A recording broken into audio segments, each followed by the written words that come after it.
తీసుకొచ్చి గుళ్ళో దేవత సేతావు.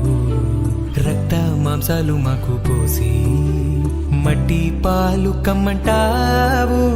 అమ్మాలి బంధాలిచ్చి అంతలోనే తెంచి లోకంలోన ఏది లేదంటూ నీ వెంట తీసుకుపోతావు.